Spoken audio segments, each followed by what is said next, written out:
नमस्कार, मैं अशोक कुमार पांडे और स्वागत है आपका टीसीएच पर। आजकल सिनेमा इतिहास है। एक फिल्म आती है और उसी को इतिहास मान लिया जाता है। जो हमारे थिएटर हैं वही क्लासरूम बन जाते हैं इतिहास का। और आजकल जो फिल्म आई हुई है जिस पर सबसे ज्यादा चर्चा चल रही है वो है छावा। छावा मराठी में सिंह शावक को कहते हैं, यानी शेर के बच्चे को कहते हैं।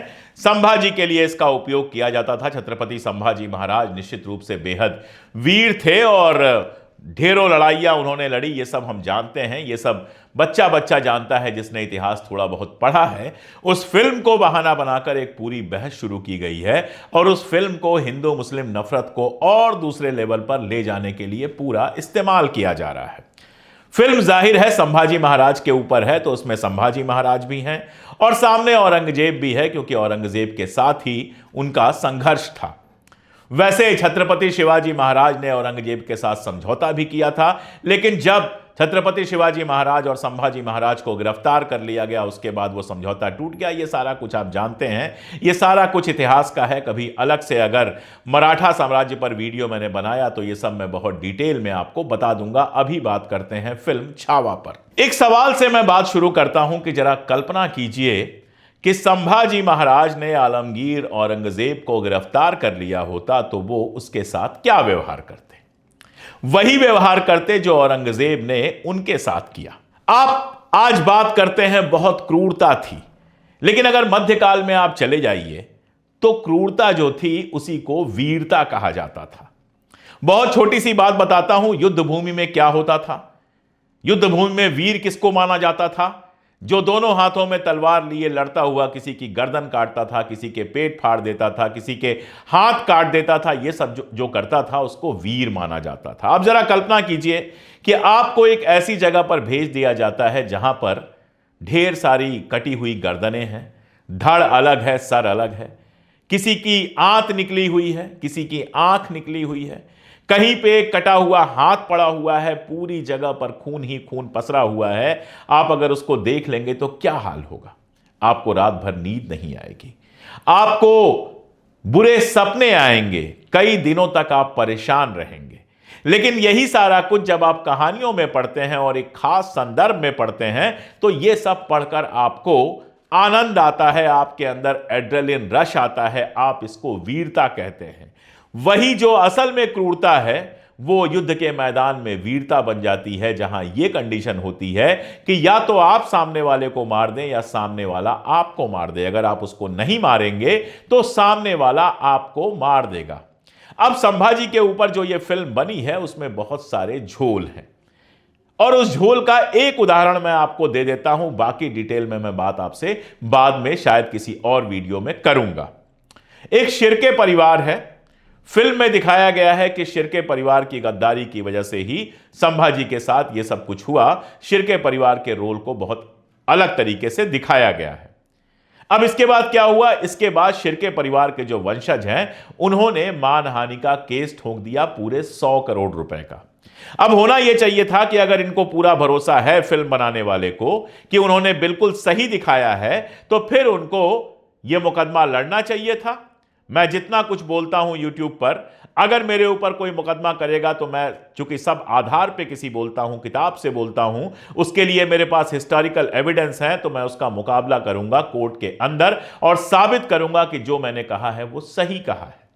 जो मुझे नहीं पता है उस पर मैं खामोश रहूंगा या फिर रिसर्च करने के बाद बोलूंगा। माफी मांगने की सीधी सी बात यह है कि आपको अपने रिसर्च के ऊपर भरोसा नहीं है। आप किसी ना किसी तरह से गलत बोल गए और आपको पता है कि मामला कोर्ट में जाएगा तो आपकी बेइज्जती भी होगी और 100 करोड़ रुपए आपको देने भी पड़ सकते हैं। चलो 100 करोड़ नहीं, 10 करोड़ ही आपको देने पड़ जाए तो वो भी बहुत भारी पड़ेंगे। इसीलिए फिल्म बनाने वाले ने शिर्के साहब से माफी मांग ली। यानी जिस तथ्य को इतिहास की तरह पेश किया जा रहा है, जिस पर प्रधानमंत्री मोदी भी कहते हैं कि आजकल तो छावा की धूम मची हुई है, उस पर जब एक केस हो जाता है तो माफी मांग ली जाती है। क्योंकि सीधी सी बात है कि फिल्म लिखने वाले, फिल्म बनाने वाले को इस बात का भरोसा नहीं है कि उसने जो दिखाया है वो सही दिखाया है। कुछ और चीजें डिस्कस कर लेते हैं और फिर उसके बाद मैं बात करूंगा। मुस्लिम बनाने की बात, औरंगजेब के ऊपर हमेशा यह आरोप लगाया जाता है, उसने कहा कि या तो मुस्लिम बन जाओ और या तो मैं जान ले लूंगा। एक उदाहरण देता हूं सवाई राजा जयसिंह का। सवाई राजा जयसिंह वही थे जिनके यहां छत्रपति शिवाजी महाराज और संभाजी महाराज रुके थे। सवाई राजा जयसिंह वही थे जो औरंगजेब के सबसे करीबी थे। सवाई राजा जयसिंह वही थे जिनका औरंगजेब के शासनकाल में बड़ा महत्व था, बड़े सिपह सलार थे। सारी जिंदगी मुगलों के साथ रहे, राणा प्रताप के खिलाफ लड़ाई लड़ी और भी बहुत सारी लड़ाइयां लड़ी। मेरा सीधा सवाल यह है कि सवाई राजा जयसिंह को आखिर औरंगजेब ने मुस्लिम क्यों नहीं बनाया? अगर औरंगजेब का यही मिशन था कि सबको मुस्लिम बनाना है, तो आखिर सवाई राजा जयसिंह को मुसलमान क्यों नहीं बनाया? चलिए, सवाई राजा जयसिंह को आप छोड़ दीजिए, आप मान लीजिए कि वो बड़े सिपह सलार थे, औरंगजेब उनको नाराज नहीं करना चाहता था इसलिए मुसलमान नहीं बनाया। चलो, मैं खुद ही तर्क दे देता हूं और खुद ही आपकी बात को सही साबित कर देता हूं। अब और आगे बढ़ जाते हैं। इतिहास जानता है कि छत्रपति संभाजी महाराज की पत्नी और उनके बेटे शाहू जी महाराज औरंगजेब के यहां पले। शाहू जी महाराज को आप चाहें तो यह कह लें कि औरंगजेब ने कैद करके रखा, चाहे तो आप यह कह लें कि उनके यहां पले। बहुत सारे किस्से सुनाए जाते हैं। एक किस्सा यह सुनाया जाता है कि शाहू जी महाराज शक्कर बहुत ज़्यादा खाते थे, मीठा बहुत ज़्यादा खाते थे, जिसके चलते उनको पीलिया हो गया। औरंगजेब खुद गया और उसने उनका मीठा छुड़ाया। उसने कहा कि मीठा खाना बंद करो, तुम ये काम नहीं कर सकते हो, वगैरह वगैरह। और यह किस्सा तो आपने सुना ही होगा कि छत्रपति शाहू जी महाराज जब तक जिंदा रहे तब तक वो औरंगजेब की कब्र पर नंगे पांव जाते रहे। अब मुझे यह बताइए कि जो छोटा सा बच्चा उनके यहां पल रहा था, जिसका कोई सहारा नहीं था, जो चाहते वो होता, उस शाहू जी महाराज को, छत्रपति शाहू जी महाराज को आखिर क्यों नहीं मुस्लिम बनाया औरंगजेब ने? उसके लिए कितना आसान काम था। एक छोटा सा बच्चा जो उसकी कैद में था, जिसके साथ वो जो चाहे वो कर सकता था, कोई रोकने नहीं आता। कहां आलमगीर, कहां इतने बड़े शासन का शहंशाह, और कहां छोटा सा बच्चा, क्या कर लेता? लेकिन क्यों मुस्लिम नहीं बनाया? एक और सवाल मैं आपसे कर लेता हूं कि मुगलों ने यहां लंबा राज किया। चलिए, औरंगजेब के बाद तो मुगलों का जो शासन था वो ढलने लगा था, लेकिन औरंगजेब के वक्त तक तो वो शासन बहुत बड़ा था और बेहद मजबूत था। अगर वाकई मुसलमान बनाने पे लग गए होते मुगल सबको, तो हिंदुस्तान में हिंदू कितने बचते? जरा सोच के मुझे बताइएगा। अगर वो तलवार की जोर पर खड़े हो जाते कि या तो मुसलमान बनो या मार दिया जाएगा, तो हिंदुओं को या तो मुसलमान बनना पड़ता या तो जान देनी पड़ती। कितने हिंदू बच पाते? असल में इतिहास का पूरा जो खेल होता है वो विजेता के हिसाब से होता है। जब औरंगजेब विजेता था तो उसको आलमगीर कहा जाता था। अभी हिंदुत्व का काल चल रहा है तो वो विलेन बन गया। मैं तो मानता हूं कि कोई भी राजा, कोई भी सम्राट, कोई भी बादशाह, कोई भी निजाम न हीरो होता है न विलेन होता है। वो गद्दी हासिल करता है और उसके बाद गद्दी पर बने रहने के लिए कुछ भी करता है। आखिर छत्रपति शिवाजी महाराज ने भी औरंगजेब के साथ संधि तो की थी। औरंगजेब ने अगर दूसरे सिपह सलारों के साथ उनको नहीं बिठाया होता, उन्हें वो इज्जत दी होती जिसकी उम्मीद उनको थी, तो शायद छत्रपति शिवाजी महाराज औरंगजेब के साथ मिलकर रहते। और छत्रपति शिवाजी महाराज की लड़ाइयां देखेंगे तो वो सिर्फ मुसलमानों के खिलाफ तो नहीं है, वो तो हिंदू राजाओं के खिलाफ भी हैं। संभाजी महाराज की भी अगर लड़ाइयां देखेंगे तो वो सिर्फ मुसलमानों के खिलाफ नहीं है, वो हिंदुओं के खिलाफ भी हैं। आज इस पूरी लड़ाई को आप हिंदू मुसलमान बनाकर पेश कर देते हैं। मैं कोल्हापुर गया था और कोल्हापुर से पन्हारा का कोट देखने गया था, पन्हारा का किला देखने गया था। पन्हारा के किला के जो गाइड थे, हमारे मित्र थे, उन्होंने बताया कि उस किले पर संभाजी महाराज को कैद करके रखा गया था। और कैद औरंगजेब ने नहीं किया था, कैद किसी निजाम ने भी नहीं किया था, कैद किसी मुसलमान ने भी नहीं किया था, कैद किया था उनके पिता छत्रपति शिवाजी महाराज ने। जो कारण बताए गए थे उसमें एक तो यह बताया गया था कि वो बहुत गुस्सैल थे, बहुत ज्यादा उनको गुस्सा आता था और गुस्से में वो ऐसी हरकतें करते थे जो एक राजकुमार को शोभा नहीं देती। और दूसरा कारण बताया गया था कि महिलाओं के साथ उनका व्यवहार बहुत अच्छा नहीं था। मैं ना तो इसको सही बता रहा हूं ना इसको गलत बता रहा हूं, हो सकता है, नहीं हो सकता है। एक बात कही जाती है कि संभाजी महाराज को बदनाम करने का काम जो है वो ब्राह्मण इतिहासकारों ने किया, तो यहां तो यह भी कहा जा सकता है कि औरंगजेब को बदनाम करने का काम हिंदूवादी इतिहासकारों ने किया। इतिहास लिखने वाले कोई दूध के धुले तो नहीं है, सबका इतिहास ऐसे ही लोगों ने लिखा है। औरंगजेब को महान बताने वाला इतिहास भी है और औरंगजेब को घटिया बताने वाला इतिहास भी है। ऐसा ही संभाजी महाराज के साथ भी है। बाकी सबको छोड़ दीजिए, आज जो लोग हिंदू हिंदू कर रहे हैं उनके सबसे बड़े हीरो रहे हैं विनायक दामोदर सावरकर। उनकी किताब है हिंदू पद पातशाही, और हिंदू पद पातशाही जब आप पढ़ेंगे तो संभाजी महाराज के बारे में जिस तरह की बातें उसमें लिखी हुई हैं वो बातें तो मैं यहां पर बोलूंगा भी नहीं, क्योंकि मेरा मानना है कि इस तरह की बातें किसी भी राजा, किसी भी ऐसे व्यक्ति के बारे में नहीं की जानी चाहिए जो इतिहास में है। आलोचना आलोचना की तरह होनी चाहिए। लेकिन हिंदुत्व के जो सबसे बड़े नायक हैं, महाराष्ट्र में जो माने जाते हैं कि हिंदुत्व के मॉडल हैं, जिनको भारतीय जनता पार्टी अपना सबसे बड़ा स्टार समझती है, विनायक दामोदर सावरकर, जिनको कुछ लोग वीर सावरकर कहते हैं, मैं वीर सावरकर नहीं कहता। मैंने सावरकर पर रिसर्च की है, किताब लिखी है, तो मैं जानता हूं वो कुछ भी हो सकते हैं, वीर नहीं थे। खैर, छोड़ देते हैं उसको। उन विनायक दामोदर सावरकर ने संभाजी महाराज के बारे में बेहद आपत्तिजनक बातें लिखी हैं।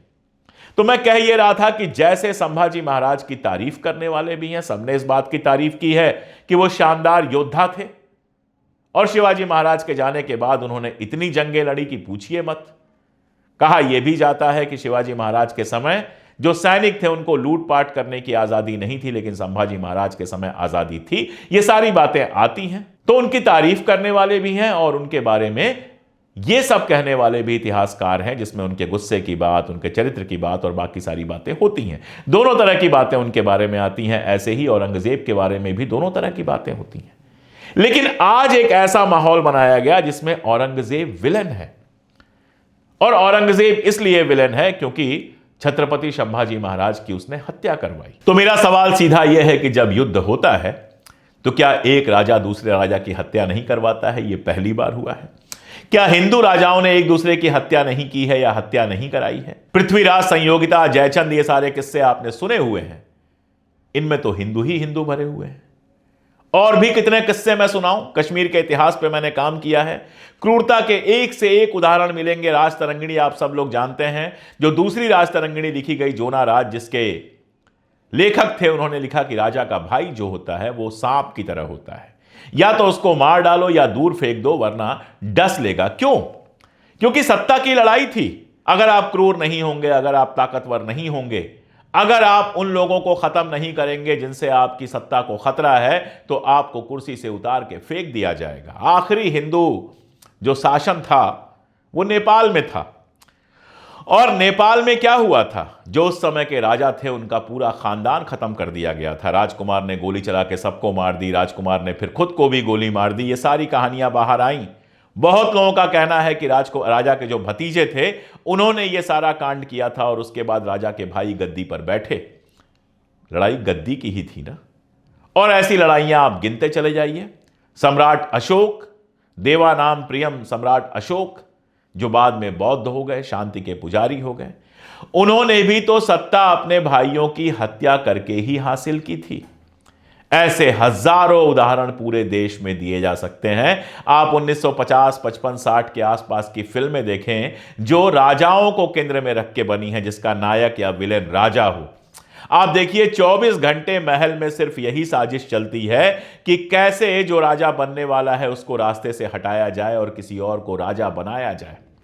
राजा बनने का खेल ही तलवार, हत्या और षड्यंत्रों के भरोसे चलता है। तो औरंगजेब ने भी अपनी जो सत्ता स्थापित की थी, और जो आज तक के इतिहास में भारत का सबसे बड़ा भूभाग था जिस पर औरंगजेब का राज चलता था, तो उसने भी हत्याएं की थी। उसने अपने भाइयों को मरवाया, बिल्कुल मरवाया। अगर वो नहीं मरवाता तो दारा शिकोह उसको मार देता, इसलिए दारा शिकोह को उसने मरवाया। सत्ता की लड़ाई थी। बाप चाहते थे दारा शिकोह गद्दी पर बैठे, औरंगजेब को लगता था वो बेहतर है। लड़ाइयां हुई, औरंगजेब उसमें जीता और गद्दी पर बैठा, और उसके बाद अपने शासन के विस्तार के लिए, अपने साम्राज्य के विस्तार के लिए उसने समझौते भी किए और लड़ाइयां भी की। इसीलिए औरंगजेब की सेना में आपको तमाम हिंदू राजा मिल जाएंगे, तमाम हिंदू सिपह सलार मिल जाएंगे। सवाई राजा जयसिंह की बात तो मैंने की ही। और आपको यह भी फैक्ट मिल जाएगा कि संभाजी का साथ कौन दे रहा था? औरंगजेब का ही एक बेटा अकबर साथ दे रहा था। अब जो अकबर द्वितीय था, जो औरंगजेब का बेटा था, जो संभाजी का साथ दे रहा था, वो जाहिर तौर पर औरंगजेब के लिए तो गद्दारी होगा। संभाजी के साथ भी गद्दारी करने वाले कौन से लोग थे? ज्यादातर हिंदू थे। इस फिल्म को देखेंगे तो भी आप पा जाएंगे। अगर क्रूरता की ही बात करनी है तो जब संभाजी हाथी से कुचलवा रहे थे लोगों को, तो क्यों कुचलवा रहे थे?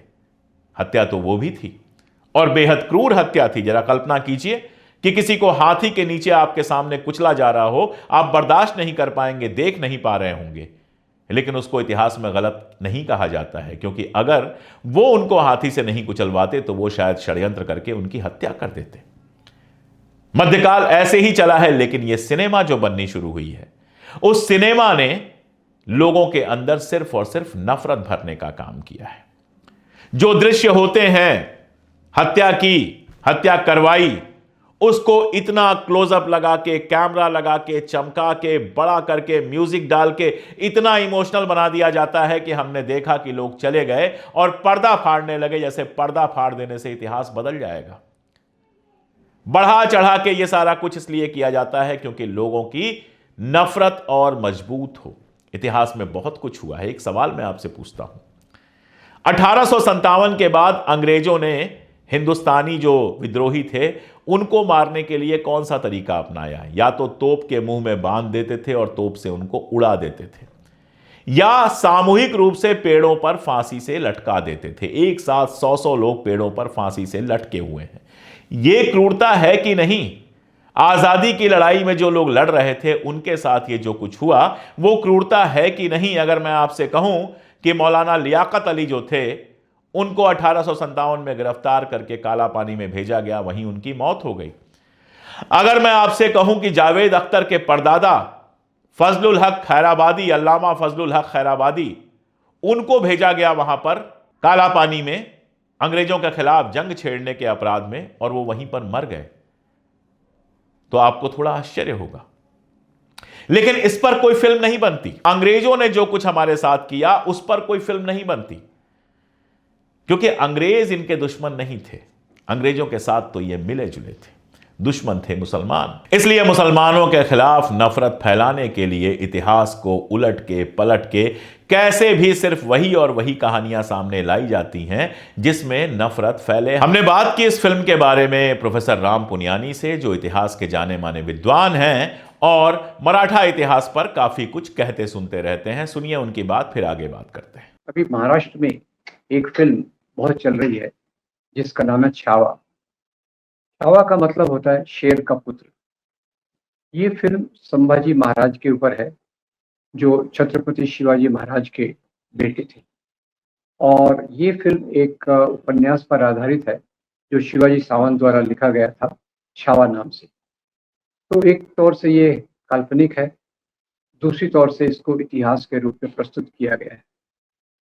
इस फिल्म में जो पूरी कहानी है कि औरंगजेब ने किस प्रकार से संभाजी महाराज को युद्ध में एक प्रकार से कॉर्नर कर लिया, और दूसरी तरफ से कुछ पेशवाओं ने एक साजिश रच के संभाजी महाराज को कैद किया। मुख्य बात यह है कि पहली बात तो ये फिल्म एक उपन्यास में बनी है, जो बहुत एग्जैक्ट हिस्ट्री होना जरूरी नहीं है। दूसरी बात यह है कि इसमें जो औरंगजेब द्वारा संभाजी महाराज पर जो क्रूरता दिखाई गई है उसमें बहुत अतिशयोक्ति है, और उसको बहुत भावनात्मक रूप देकर ऐसा बताने की कोशिश की गई है कि जैसे ये हिंदू मुसलमान का समस्या हो। हम सब जानते हैं कि औरंगजेब दक्षिण में अपने राज्य का विस्तार कर रहा था, और उस समय उसकी जो शक्ति थी वो लगातार बढ़ती रही थी, जबकि इस तरफ संभाजी महाराज इनकी जो सीमित रिसोर्सेज थे उसके आधार पर उन्होंने औरंगजेब के साथ लड़ाई की, और बाद में जब उनको पकड़ा गया तो औरंगजेब ने उनको यातना दी, इस बात में कोई शंका नहीं। समस्या ये है कि किसी इतिहास की एक बात को आउट ऑफ द कॉन्टेक्स्ट लेकर एक अपने जो उसकी पृष्ठभूमि है उससे अलग करके जब हम लेते हैं तो बात का एक खतरा बहुत ज्यादा दिखता है। और ये इस फिल्म की मुख्य समस्या है कि आजकल जिस प्रकार से बहुत सारी फिल्में बनी हैं, जैसे जैसे एक पहली फिल्म बनी थी पद्मावत, वो भी एक उपन्यास के आधार पर बनी थी, और उसमें भी यही उन्होंने बताने की कोशिश की कि अलाउद्दीन खिलजी किस प्रकार से एक क्रूर बादशाह था वगैरह वगैरह। तो सवाल यह है कि क्या आज हम इन चीज़ों को उस आधार पर ले सकते हैं? राजाओं की लड़ाइयाँ होती हैं और उन राजाओं की लड़ाइयों को इस प्रकार से मानदंड मान के कि औरंगजेब की ये क्रूरता की निशानी है, जबकि औरंगजेब ने बहुत सारे और भी चीजें की थी जिसमें उनके साथी हिंदू राजा भी थे और दूसरे भी थे। औरंगजेब जिसने कुछ मंदिरों को तोड़ा, उसने कई मंदिरों को दान भी दिया। तो ये उसको भी देखने का जो सांप्रदायिक तरीका है, वो मेरे ख्याल से पूरी तौर से गलत है और हमें इतिहास को इस दृष्टिकोण से देखना चाहिए कि जो राजाओं का इतिहास है, राजा के धर्म के आधार पे पूरा नहीं चलता। राजा के जो निर्णय करने के तरीके होते हैं, उसमें बहुत सारी चीजें मिली-जुली होती हैं और धर्म उसका केवल एक कारण होता है, बहुत छोटा कारण होता है। बाकी कारण तो उनकी सत्ता की लालसा और समाज में अपनी प्रतिष्ठा, संपत्ति को बढ़ाना और साम्राज्य को बढ़ाना ये होता है। औरंगज़ेब के केवल एक पहलू पर लेकर ये उनका एक तो दानवीकरण करती है और उसका प्रतिबिंब आज के मुसलमानों पर डालने की कोशिश करती है। अब ये भी इसमें देखने की बात है कि सावरकर और गोलवलकर जो हिंदू राष्ट्रवाद के बड़े प्रतीक हैं, उन्होंने भी संभाजी महाराज की बहुत आलोचना की थी और उन्होंने भी संभाजी महाराज को एक नकारात्मक तौर पे देखा था। इधर से पेशवा जो ब्राह्मण थे और जो संभाजी महाराज वो गैर ब्राह्मण थे, इसके बारे में भी एक दूसरा पहलू है जो भी आज की घटनाओं में लिया जा रहा है। अभी इस उपन्यास के आधारित फिल्म पर बताया गया है कि शिर्के नाम के एक ब्राह्मण थे जिन्होंने संभाजी महाराज से विश्वासघात किया। तो शिर्के परिवार के जो उत्तराधिकारी हैं, उसमें उन्होंने उस पे एक केस डाला है और कहा ये घटना कुछ सही नहीं है। तो एक उपन्यास जिसमें कुछ कल्पना होती है, कुछ सच्चाई होती है, उसके आधार पे फिल्म बना के समाज में इस प्रकार की दुरावे को शुरू करना, ये एक बहुत गलत चीज़ है। ऐसी फिल्मों का एक ट्रेंड बन गया है, एक प्रभाव बन गया है, जो समाज में इतिहास का दुरुपयोग करके लोगों के बीच में नफरत डालने की कोशिश करते हैं। तो इतिहास वह नहीं है जो फिल्मों में दिखाया जा रहा है। फिल्में इतिहास बताने के लिए बनाई भी नहीं जा रही हैं, फिल्में नफरत फैलाने के लिए बनाई जा रही हैं। यही तो वजह है कि जहां कोई पकड़ लेता है वहां हाथ जोड़ के माफी मांग लेते हैं। फिल्में इसलिए बनाई जा रही हैं कि अडानी को जिस तरह से देश बिक रहा है उस पर आपका ध्यान न जाए। फिल्में इसलिए बनाई जा रही हैं कि आप 24 घंटे नफरत के नशे में डूबे रहे, आप ना देख पाएं कि कैसे शेयर मार्केट लगातार डूब रहा है और आम आदमी का पैसा डूब रहा है। आप ना देख पाएं कि देश में बेरोजगारी का क्या हाल है। आप ना देख पाएं कि अंबानी का 99% कर्ज कैसे एक साथ माफ कर दिया जाता है। ये सब कुछ ना देख पाएं। आप सिर्फ और सिर्फ नफरत पर पलते रहें, इसलिए बनाई जाती हैं ये फिल्में। तय आपको करना है कि नफरत के जहर से पलते रहना है या फिर नफरत को किनारे करके सच देखने की हिम्मत पैदा करनी है। आज के लिए इतना ही, बहुत शुक्रिया।